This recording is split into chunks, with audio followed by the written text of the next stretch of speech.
Sylvan Adams Sports Center was inaugurated, thereby consolidating and upgrading Tel Aviv University's sport facilities into a world-class hub of sports performance, training, research, and excellence. To support not only prospective high-level athletes that will compete on the world stage for medals for this country, but also to be the sports center of the community. Sports is a language.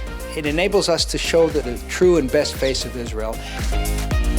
We ended up in the finals of the Olympics. We couldn't have done it without your support.